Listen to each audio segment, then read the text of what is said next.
Okay, welcome to lesson 3. Last time we didn't get very far into John's first lecture, but touch a little bit on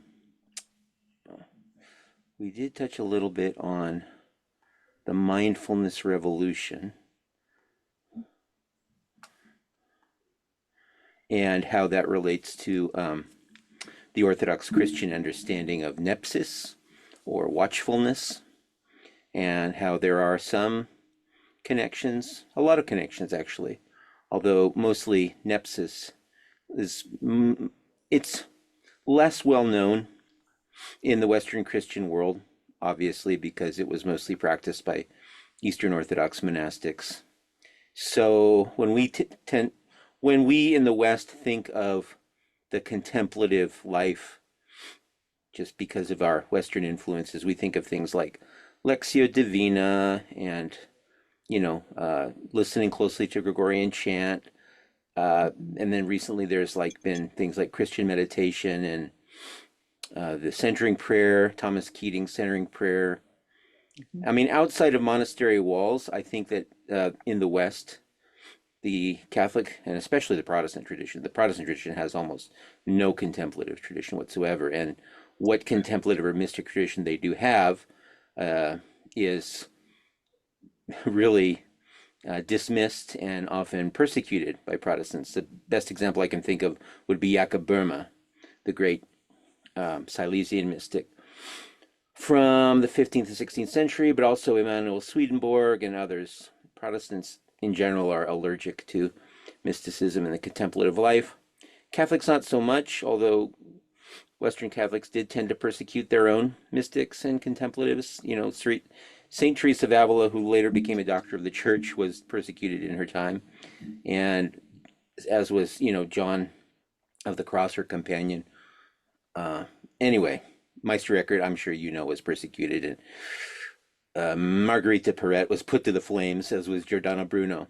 So it's not a very happy history of mystics and contemplative in the West. So it was a little bit more felicitous in the East, but Eastern mystics tend to be relegated to monasteries. Anyway, I don't want to get too deeply into that history. I just wanted to kind of touch on why in the West we aren't as aware of these neptic and contemplative and mystical traditions in the Orthodox Church. Okay, that's kind of the mindfulness piece. And we're going to be talking a lot more about that. As we get into these first couple lectures, I'm just going to be giving you a little bit of background here and there because there's so much really to say. But I think that every once in a while, if I just kind of, pepper the conversation with some names and ideas and points of history, that'll kind of get downloaded into the unconscious so that, again, if, for example, the topic of centering prayer or St. Teresa of Avila comes up, we can kind of orient ourselves and know what we're talking about. So, like, for example, I'm not going to go deeply into the whole history and practice of centering prayer, which Janet and I, by the way, both do often. Janet, you've been practicing centering prayer for years, right? Years, yeah. Yeah. Okay, we've got Christian coming into the room. That's good. Okay, so yeah, I was just trying to make this bridge, this connection between what John is saying about mindfulness and the tradition of nepsis in the Eastern Orthodox Church. Mm-hmm. And welcome, Seraphim, Christian. can I run something by you? Mm-hmm. This let me just talk about it for a moment. Okay. If you take a triangle like the Trinity, but not the Trinity, but just the triangle has power in and of itself, right? Like so the if shape? we put yes, the shape, the actual shape of it. So if we put at the top point the mind, maybe the left point the body, and then the right point the spirit. And when you get all these 3 points combined, a fourth thing happens. Now, I don't have words for what it is. The closest thing I can think of in the vocabulary that I know is the noose happens. Hmm. And I'm just wondering if you ever like fooled around with that, or has it been explored by others or whatever? So one of the most important things we have to distinguish is the difference between the Trinity and Right, triads, triadicity, threeness, all the right, various right, kind of permutations and manifestations of threeness. Those right. patterns that we see in nature and in spirituality, patterns of threeness, I believe are an echo of what's happening in the dynamic relationship of the Holy Trinity, but they are not they're neither the thing itself nor are they perfect expressions of the thing. This is really interesting that you bring this up because I was thinking about how to frame certain ideas that quote unquote heretics have had about the Trinity throughout the ages. Right. And most of the reason, I think most of the reason that people were deemed to be heretics for having divergent views of both Christology and the doctrine of the Holy Trinity was not so much because they had it wrong, it's because they insisted on making their views an ideology. Mhm. And this is what, the original meaning of the word heresy, yetis in Greek, meant to choose something. This doesn't mean so much choose in our sense of like libertarian free will, like I'm making a choice. It has more to do with I'm deciding that this is the truth and that there is no other truth, and I'm closing my eyes to every other option. And I think really that's probably what the fathers had in mind at the beginning Yeah. was they wanted to kind of build a fence around the truth. What was Mhm. inside that truth was apophatic. It couldn't be articulated in, discursive speech or in propositional logic. But Mhm. I believe that the outside of the fence were those who insisted that their views of Christology and the Trinity were the view to be held no matter what. So it was like a dogmatic ideological position. So what you just expressed, I think, could be an expression of the Trinity. And if that inspires you and if that, leads you to a higher relationship with God, then go for it, as long as you don't try to make it into a religion or ideology that you Oh then yeah. want to Oh yeah. sell to others and insist it's Right. the only thing going, No, no, no, right? no, no, no. Yeah. Mhm. No. But yeah, that's an interesting way to approach it. And I think I would really actually encourage all kinds of creative thought about Christology. I don't Mhm. believe that you can go wrong in being creative and thinking of different ways that Christology and the Holy Trinity work and play themselves out. Again, as long as you don't think that your bright idea, no matter how personally inspiring it is to you, is going to be the truth for all mankind universally at all times. Right. No, I don't think that. Good question. Thank you. Okay, so back to John. I think he's going to now kind of go into. I really want to start talking more and more about wisdom today. So let's get into the wisdom portion of what he's introducing here. Now, how all this got started is I Oh, got very. actually, there's the second part of what I want to say about that because this is really interesting. I was listening to this Roman Catholic woman talk. I forgot her name. Anyway, she was talking about how there were a lot of like Orthodox, that is Orthodox Catholic, people, no, I don't mean Eastern Orthodox, I mean Orthodox, dogmatically Orthodox saints who gave really weird and actually not quite right explanations of the Trinity. Classic example, St. Patrick and the Shamrock, right? I mean, St. Patrick Shamrock, where he says, look, there's three leaves but one plant, and that's like the Trinity. And no, it's actually not. But that's okay because, I mean, how far did the pagans that he was trying to preach to understand the Trinity anyway? So it might have got them a little bit closer. It wasn't a perfect representation because you can't perfectly represent the apophatic mystery of the Trinity, but he got them a little closer. And the reason it's okay and it's orthodox is because St. Patrick wasn't saying, and this is the ideology. We're now going to inscribe the shamrock into the Nicene Creed because this is Right. the way it should always be explained without exception. He was just kind of giving an image, right? Some other classic images of the Trinity. The sun, right? The sun would be like the Father itself, the light would be Christ, the heat would be the Holy Spirit, I suppose. Nice image, very Right. helpful. Not the bottom line, but Right. definitely a finger pointing to the moon or the sun, as it were. Mhm. The classic example in the Eastern Orthodox Church that we use in the monastic tradition is, I think it was probably Saint Maximus, if my memory serves me. He talks about putting the iron rod in the fire, and then the way this is more about theosis. It was an image of how theosis works. Put the iron rod in the fire, the metal becomes the fire itself, and this is how we kind of participate in God's energies. Maybe it was Gregory Palamas, not sure. Maybe Father George knows. You know who gave us that image, Father George? No, I can't help you with that one, but Yeah. it's a good image.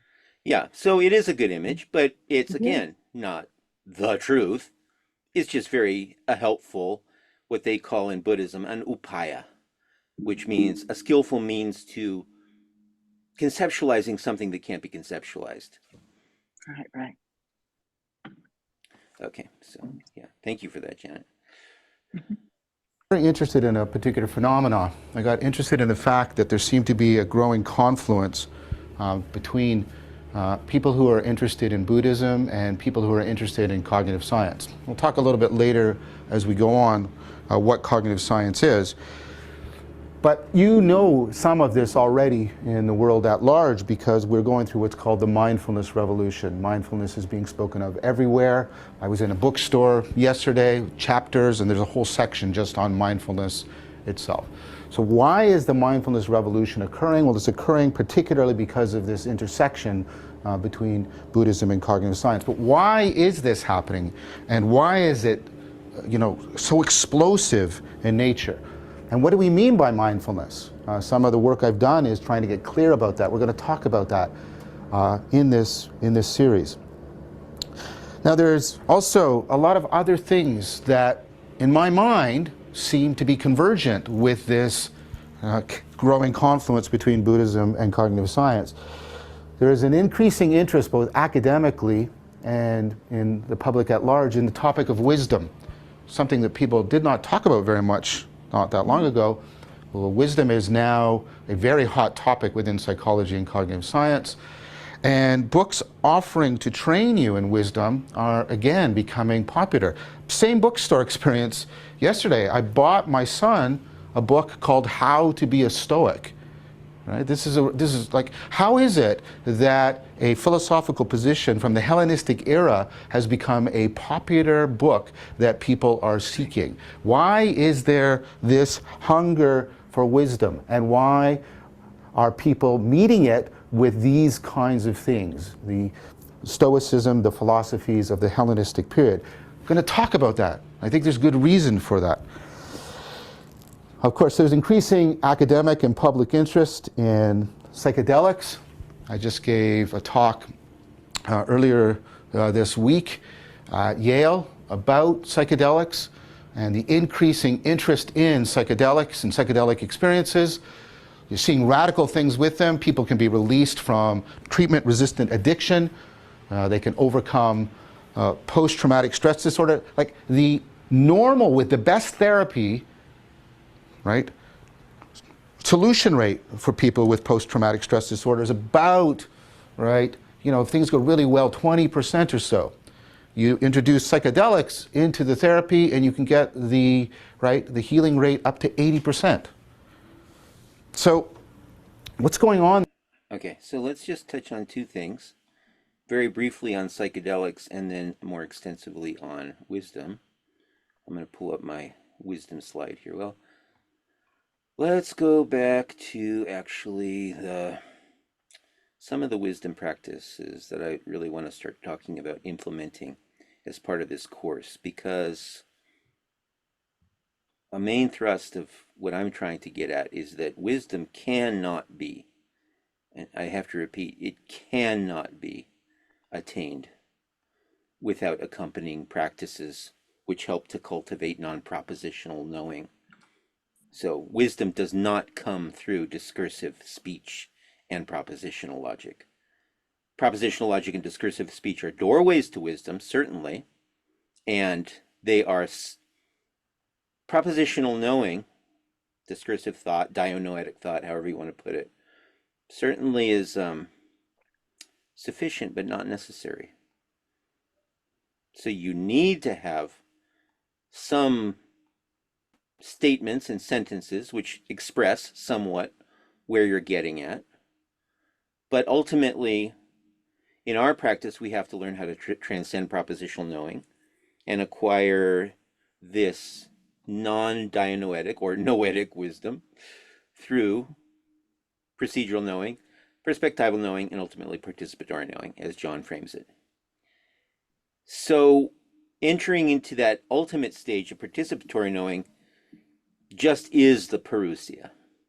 That is becoming present to oneself, becoming present to the ultimate reality that the self is grounded in, but which we are delusionarily, I don't know if that's an adverb, what blocks us from realizing that is that we're deluded into thinking that our bodies, and by extension the ego and five senses, are what the self is. This is, again, what I'm calling the fundamental attribution error.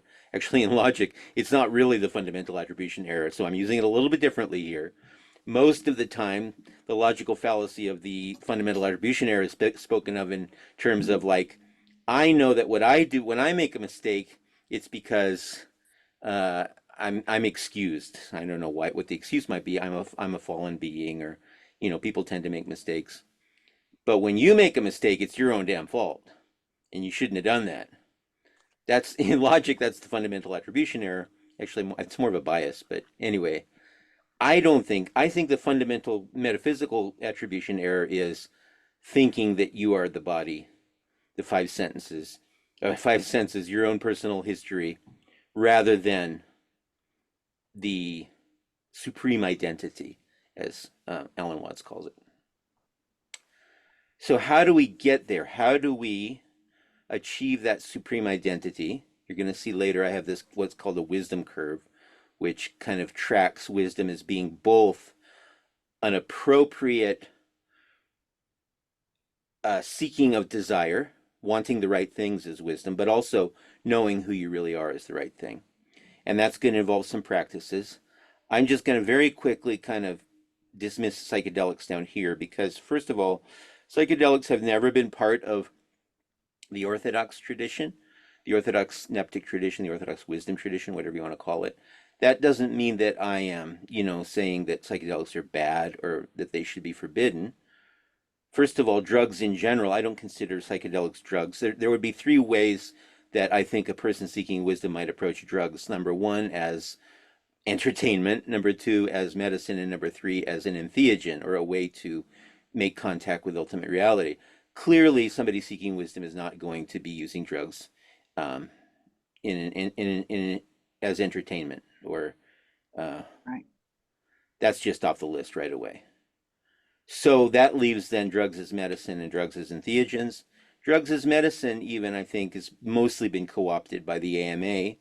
I mean, I'm not going to say don't take the drugs that your doctor prescribes, but for me personally, the only important drugs that do anything are antibiotics and aspirin. I think after that, it's pretty much captive to the pharmaceutical companies. But again, that's my own opinion. You might have others. So let's put that off. Drugs as medicine. So the third option is drugs as entheogens, which would leave psychedelics, and then I would put psychedelics in two categories. Modern chemically manufactured psychedelics, and psychedelics that have always been part of some aboriginal or native tradition. So personally, I would not recommend something like LSD, which was synthesized by Albert Hofmann in the 1950s and 60s in Switzerland, because it wasn't part of a native tradition of wisdom, and so it's not part of a network of seeking to achieve wisdom in ways that I think people who had deeper contact with the earth and with God would have known. As for things like peyote and mushrooms and all these other things that might have been part of some tradition, I would say that you really would want to be grounded in that tradition before you go about that. That would even include tobacco, right? We use tobacco today in a totally profane way. So tobacco was a deeply sacred substance for the Native Americans. I think if you're using tobacco that way, which I have actually, and I could see that within the context, that would probably be a, a sacred way of ingesting it. In the Christian church, what do we have? We have alcohol. We have wine, right? And some people speculate that Jesus might have been talking about mushrooms too. I don't know about that. In the ancient Vedas, they have soma. We know nobody knows what soma is. Anyway, bottom line here is what I'm saying is, as far as putting on this list of an ecology of Parousial practices, psychedelics, I would not recommend it. So let's just go to the things that I would recommend. I see the ecology of Parousial practices being divided up into 6 categories: noetic, dianoetic, collaborative, ascetic, altruistic, and somatic. And hopefully over the next couple weeks and months, as a group, we can start deciding and talking about the kind of practices that we might want to do this together. I'm not suggesting that we all adopt the same ecology of practices altogether, but I know, for example, that Janet is a Tai Chi teacher. So that would be very helpful if Janet could bring in a lot of insights about how Tai Chi can contribute and support the wisdom path. I practice paneurythmy every spring and summer. It's a movement practice. I've showed it to you, Janet, before, right? Yeah. Yeah, it's a Yeah. movement practice that was done by this group in the early 20th century in Bulgaria. There's traditional Islamic salat, that's praying 5 times a day. That's something I also practice. Earthing, Father George was talking about putting your feet, bare feet on the ground, like John Butler suggested. That is a great somatic practice. Just walking, meditatively walking. So we can talk more in the future about this. I just want to, again, put this on the plate. Altruistic practices, mindful voluntarism. When I say mindful voluntarism, I don't mean going out and then patting yourself on the back on what a good job you did feeding the homeless at the local shelter. I mean doing it as much as possible the way Christ spoke about, not knowing what your having not your left hand not know what your right hand is doing, kind of mindfully. We'll talk more about what's implied in that. So it's spiritual work as a labor of charity, not as a inflation of the ego. Ascetic practices, fasting, prayer, vigil, silence, those are all essential parts of what we're doing now in the Eastern Orthodox Church, because it's still Great Lent, and it's going to be even more so cranked up during Holy Week next week. Collaborative practices, koinonia, which is fellowship. Kabbalistic interactions, Neoplatonic anagogy, which John teaches. He calls it dialectic into dialogos. There are certain Christian collaborative practices. There's diamond inquiry of Hamid Almaz's diamond approach. This one is one particular exercise. So if you're not talking about a body of practices, one is tolerating negative manifestations, or the T-boy exercise. This comes from a Buddhist story I think the Dalai Lama told about how one of the saints of Tibet would always carry around this really irritating T-boy who would just annoy the hell out of him. And people would say, you are such a saintly man. Why do you carry around this irritating T-boy who always mocks you and scandalizes you? And the saint said, this T-boy is how I achieved enlightenment, because I had to bear his negative manifestations, right? All of his irritating ways. I'm sure that you can't think of a single person in your life who doesn't have some irritating feature that you wish you could go, God, I wish I could change that. That actually is your salvation right there. That's what it means by tolerating negative manifestations. And believe you me, you have something too that irritates other people. Although we don't often want to see it, but it's there. So anyway, but your job is not to make other people tolerate your negative manifestations. The job here in this collaborative Parousial practice would try to be present. Why is it a Parousial practice? Why is it a practice of coming to presence with yourself? Well, because hopefully what all these practices are doing is they're bringing you to a point noetically where you are present to yourself. And it's kind of ironic. To be present to yourself actually implies seeing yourself from a third person perspective. We've spoken before about Madame de Salzman article, The Gaze from Above, right? When you are present, you're actually kind of absent in a way. That is, you're seeing yourself the way God sees you when you get down on your knees every night, hopefully, and pray, you're not praying from yourself. I'm not really sure how to put it, but the aim is to see yourself objectively from a third person point of view. So that's why throughout, sacred history, there have been things like the guardian angel or the patron saint or the all-seeing eye of God, all these kind of mythical images that refer to this gaze from above, this kind of third person way of objectively getting a grasp on yourself in which you stand outside your likes and dislikes. That's the main thing. Because we're enslaved to our likes and dislikes, but when we get that third person perspective or that gaze from above, the way in which we're kind of bound to our passions, our likes and dislikes, it gets loosened up a little bit. Okay, so there are also Dianoetic Parousial practices, Lectio Divina, in solitude or with a group. Lectio Divina is really great being done in a group. John does some of that too. Aragian mental calisthenics, okay, I'll talk about all that. And then Noetic is the highest. Mindfulness meditation, solo and collaborative, Socratic or diamond approach inquiry, anagogical prayer, and there are others. I should have put ellipses after all of these because these ecologies of practice are exactly that. They are different elements within a spiritual niche that encourages the approach to wisdom. So now we have to talk about what wisdom is. Okay, and let's go to the wisdom curve for that. Now, John defines wisdom as seeing, I would say beholding. I like the word beholding for wisdom better, but he says seeing reality as it is through, and he uses this preposition through intentionally, through all the delusion, illusion, self-deception, and bullshit. The reason he uses through has to do with that subsidiary awareness we talked about before. The image to remember for subsidiary awareness is the image of the blind person using the cane, right? So when a blind person is using a cane walking down the street, they are feeling the world, the street, the walls, the doors. They're not feeling the cane, but they're all feeling through the cane. So that subsidiary awareness, the focal awareness, is the world itself that the blind man has to navigate through. So when John is saying that wisdom is to see reality through illusion and bullshit and self-deception and all the other ways we lie to ourselves, we're actually using those illusions to help us get to reality.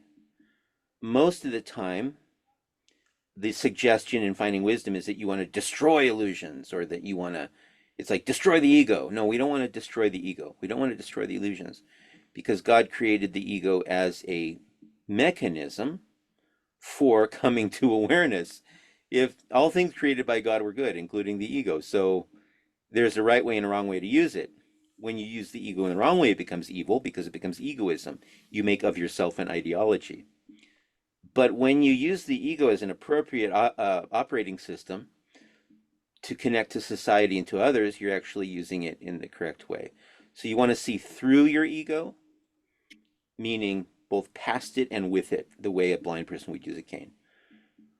So for me, though, I think one thing John doesn't emphasize in his definition of wisdom is he doesn't emphasize, I don't think so, maybe he does in his other work, I might be wrong, but I think the two most important components of being a wise person is, number one, choosing rightly your desires, knowing what to choose and what to avoid, and that is represented on the continuum of desire here on this bottom line.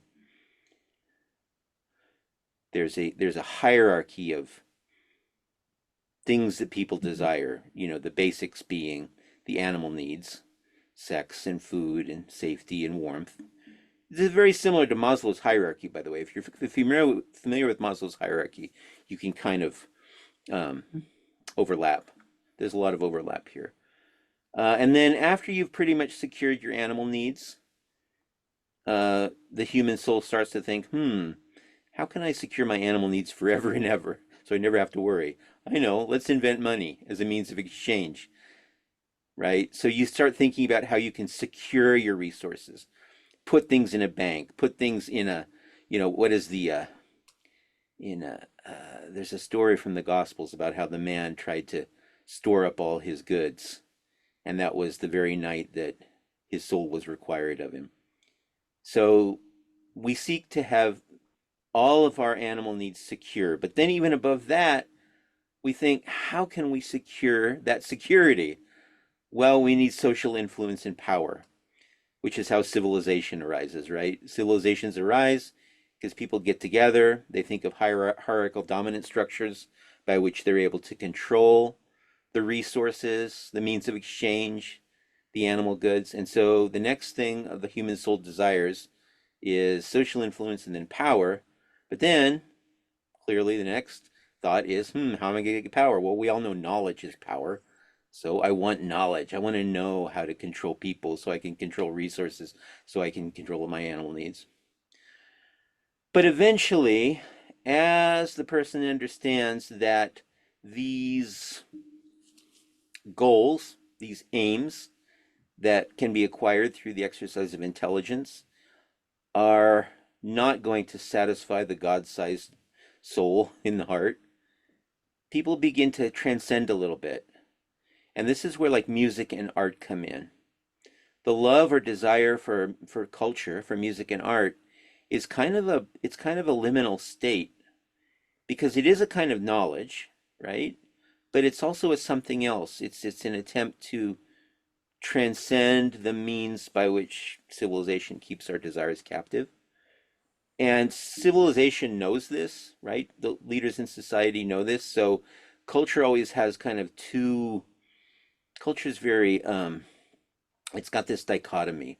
It's very ambiguous because on the one hand, culture can enslave you back into your egoistic desires on this continuum, like pop music or whatever, right? All the different ways that culture is used to generate desire. But on the other hand, culture can be transcendent, works of culture, art, music. So that's why it's not possible to really have a discussion with someone, for example, to talk about music in general, because there isn't music or art or dance or ritual is another one, right? It's kind of a it's this ambiguous state, which then leads you ultimately to want spirituality above all, which is the desire that seeks to transcend all these animal desires. But that doesn't mean, again, that the animal desires are wrong. Right.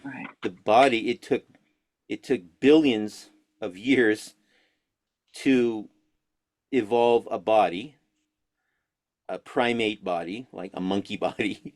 They say monkey, a primitive body that could house a human soul, which in turn could house a human spirit. So the body's been developing for billions, millions of years, right?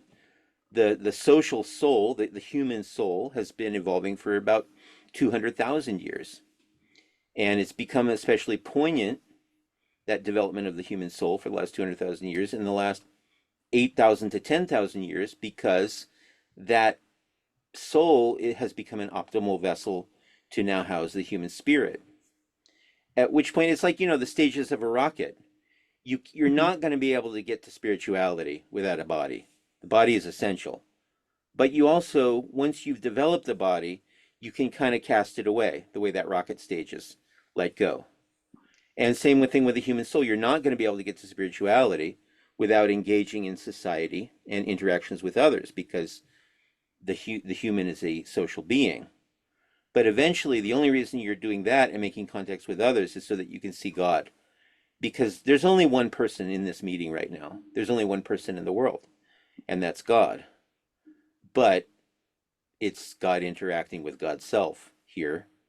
And part of the illusion is that we're these separate beings interacting with each other.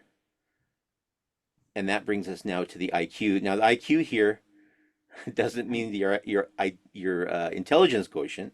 It means your identity quotient, right? So The lowest form of identity, again, is with the body and its extended ego. This is just a hierarchy of identification.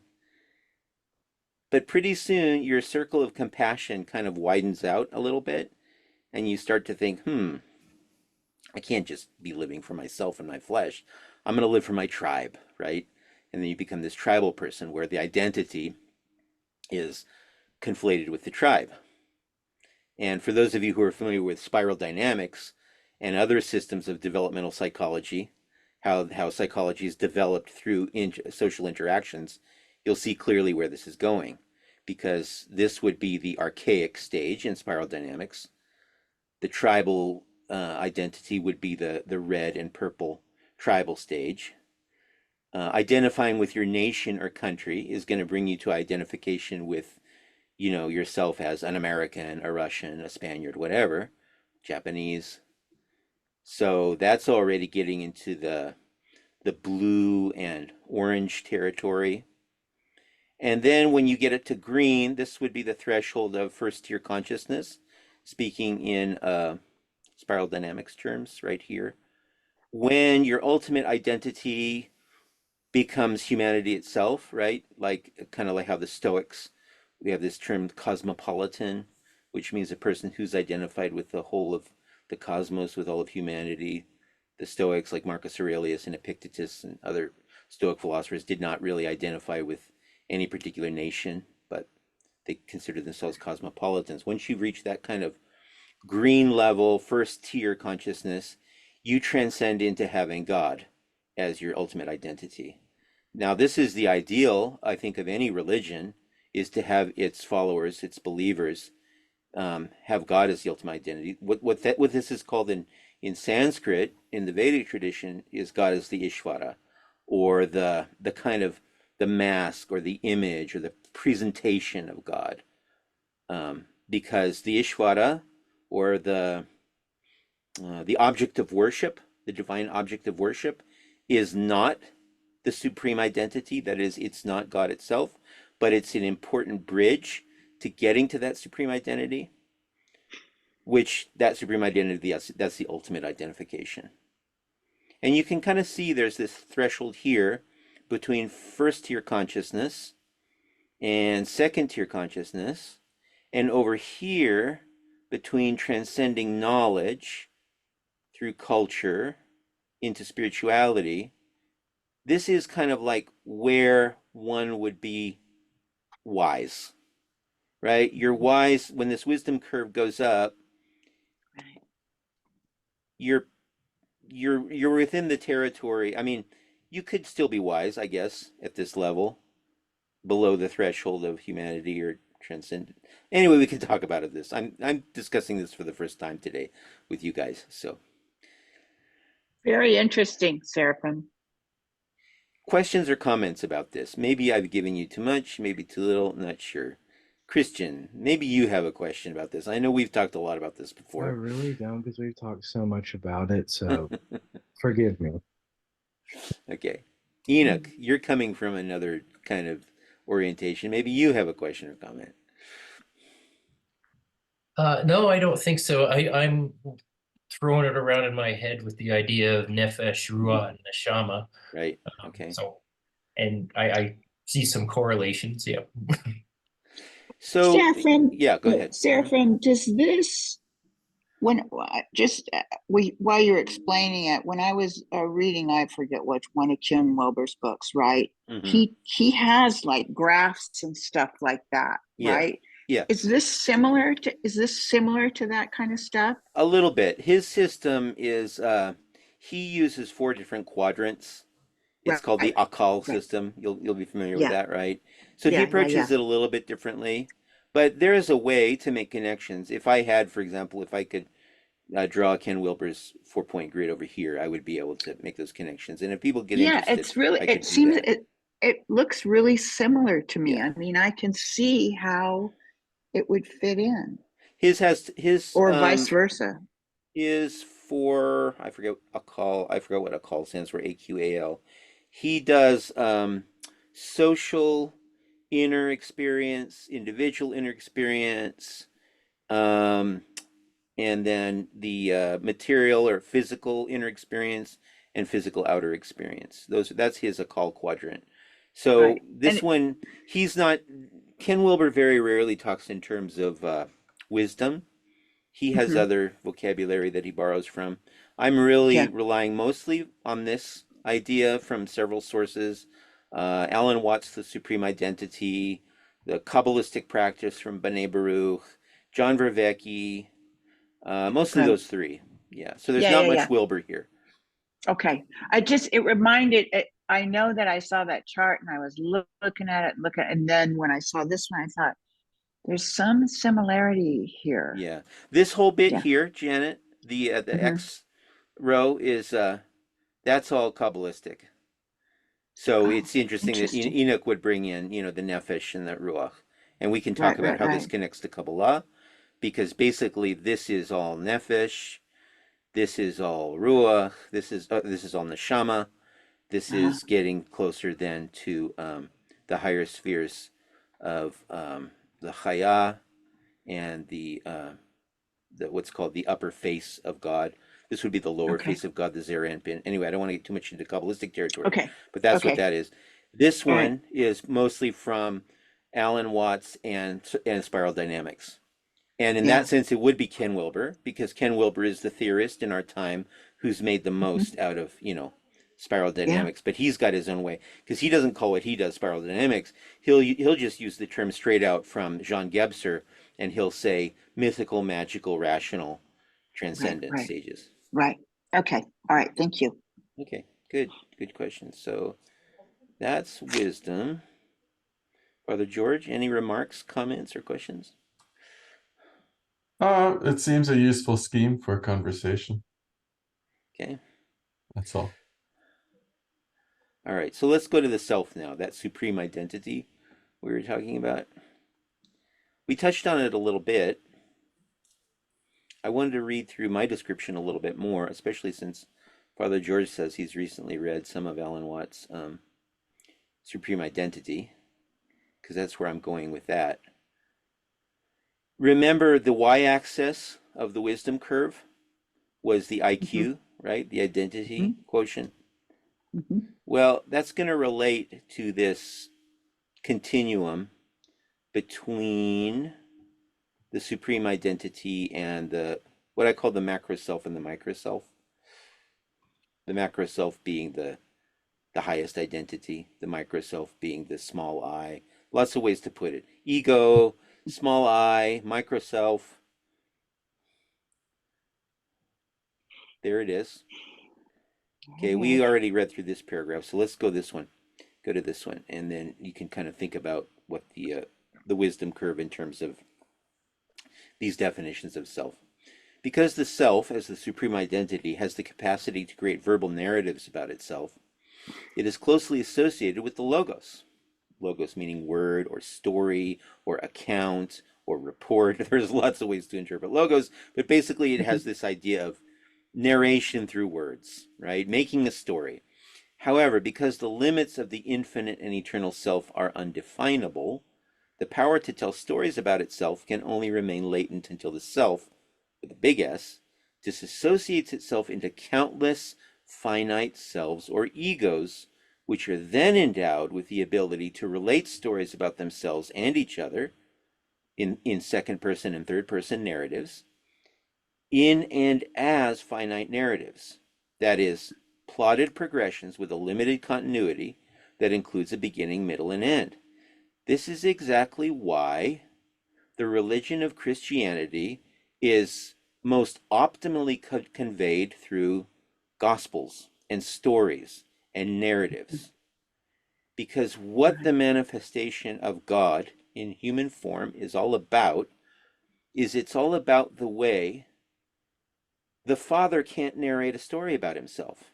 When I'm talking about Father, Son, and Holy Spirit in the Trinity, the Father has no way to relate a story about the Father's self, because the Father is completely transcendent. It's just inapplicable to think about the Father. Now, one approach to understanding who the Father is would be like through philosophy and theory, which is kind of like what's done in Islam. So in Islam, there's a lot of theologizing, There's a lot of philosophizing. There's a lot of ways that they attempt, not so much in Judaism, because Judaism is more a ritual practice. We can talk about the difference between Judaism and Islam later. But Islam is really into constating and solidifying and just verifying this monistic oneness of that transcendent Father. They wouldn't dare call it Father. They call it Allah. That's their word for it, right? But the thing is that that's kind of the Islamic approach, is this theologizing, philosophizing approach. But the Christian approach to the divine is a narrative one. It's one that's all about a story. And one of the most important things about stories, you should know just from your primary school education, because I talk about it with my primary school kids all the time. You have to identify the person in the narrative. Is this a first person narrative, a second person narrative, third person general, whatever, right? So there's a I would call it a super relevance. It's super important for Christian sensibility to understand who's speaking to whom about whom. This whole notion of the person, this whole notion of which person is speaking, that's the first person, to whom, that's the second person, about whom, that's the third person. This is not made explicit or put in philosophical language in early Christian literature, because I'm not sure how much of it was just, unconscious or tacit. But when you compare the way the truth of Christ is related compared to the way the truth is related in other traditions, you can tell, wow, Christians are really into personhood. Who's speaking to whom about whom? Right. It's like grounded in that. And I think actually that's the genius of Christianity, personally. I think the most important noetic insight, the most important religious insight, the most important contribution Christianity made was this understanding that reality can't really be real unless it's dissociated into a number of persons interacting with each other, which is both a Trinitarian truth and a Christological truth. So when I'm using the self again, the self is just that ground of being. It's that pole of the ground of being, which is unmanifest and undisassociated, whereas self with a small s is the emanation, the creation, however you want to put it, whatever comes from that self in dissociated form, so that self can relate to itself as persons. A self has dissociated from its primordial first-person point of view as the hypokeimenon, that is the metaphysical substrate, the ground of being, and instead identifies with the phenomenal separate selfhood associated with a spatio-temporal physical body in space-time. That's Jesus. Jesus is a person in space-time, in history, but Jesus is also the Christ, and Christ is kind of a title for anyone who has achieved their ultimate human potential.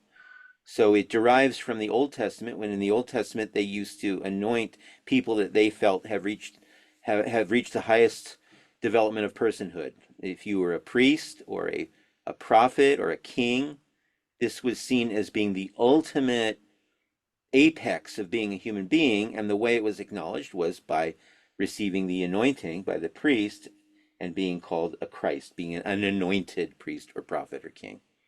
So it was kind of a primitive or mythological way to recognize that human beings can achieve their highest potential in some form. Another Christ was Cyrus the Great, who wasn't a Jew at all. Cyrus the Great was the Persian liberator of the Jewish people, who allowed them to rebuild the temple after he took Israel or Jerusalem back from the Babylonians. He was actually the first person in the Bible called the Messiah, Mashiach, in the sense of the Mashiach rather than a Mashiach, unanointed one, versus the anointed one, right? And then Christ, of course. We have Jesus of Nazareth, who Christians understand to be the anointed one. But I say ye are Christ, says the New Testament. This being an anointed one is not limited to Jesus. Jesus is certainly the archetypal Christ. Jesus is our archetype for one who is the ultimate human to whom we all strive. But to that archetype of Jesus Christ, we are all allotypes, or other types of that archetype who are striving to conform to that image of Christhood. So in a certain way, I kind of see self and Christ as being the same. It's this title that was derived kind of ethnically from, yeah, certainly it's derived from Hebrew Jewish history, but because they didn't speak of such theoretical, philosophical, noetic terms in the ancient world, they did the best with what we could. So we get this sense of having reached your ultimate selfhood through where was I? I just let somebody in the room, so it broke my train of thought. Anyway, that's how it's reached. Let's see. Okay, Janet, you're muted. I got a phone call. Sorry about that. Oh, that was your okay. All right. Yeah. I want to jump to Goethe for just a moment. All Okay. right. Yeah. When they talk about the different eyes inside of us, right? Your mother, your friend, your blah blah blah blah blah, right? Uh-huh. Is that what they're talking about here on the selves? The different Yeah. selves? Right. Okay. That's Yeah. it. There All it right. is. There. So this big Yes. eye, the grand eye, the self, it can't tell a story about itself. It can't know itself. Right. That's how we know things, Right. really, through stories. I know that scientists think that they give kind of pure theoretical accounts through the scientific method, but it's really just a story. Right. Okay. So this I wants to know itself, Mhm. but it can't because all it is a ground of being. If you think about it, what is a thought? What is knowing? To me, it is the representation of being. So being itself, when it's just being, just simple awareness, without having become consciousness. What's the difference between awareness and consciousness? Awareness is just awareness, but consciousness is consciousness of something, right? So consciousness has an object. Awareness has no object because awareness is just pure being. But in order for awareness or being, I'm using those terms interchangeably, in order for awareness or being to know itself, it has to be conscious of something. But if there's nothing there, if all there is the ground of being, right? This is before creation. If all there is just this ground of being, how is it going to be conscious? It has to be conscious of something. So it makes a representation of itself, and that representation is a thought. It knows itself. That's the logos, right? Right. It knows itself, and that representation then has an effect back on being, and it's an affect. It's an affect, and that affect is what in Sanskrit is called ananda, or what we call joy, the joy of the Holy Spirit. So there is sat, chit, ananda. First there's being. Being wants to know itself, so what arises is chit, or consciousness. And in knowing itself, this is all happening instantaneously, by the way. Okay, it's like PEMDAS, right? It's like the order of operations. It's something you have to do in sequence only when you're figuring out how to do the formula or how to figure out the equation, but it's something that exists eternally outside of any kind of sequences. But for us time and space bound creatures, the sequence has to be being, consciousness, bliss. Being is alone, wants to know itself, and so makes a representation of itself, which is knowing itself as a thought, and that what arises from that is just unfathomable bliss. Satchitananda, Father, Son, and Holy Spirit. Okay, but it's still not a story. It's still just I don't know, a metaphysical fact, a metaphysical sequence. The story of it has to be told in persons. Now, the word for person in Greek is hypostasis. This is actually pretty important. So I'm going to write it down. Okay, so a person you know, the Latin person, everybody knows the etymology for person in Latin is persona, something you speak through, which is pretty good. Not as good as hypostasis. I'm going to tell you why in a second.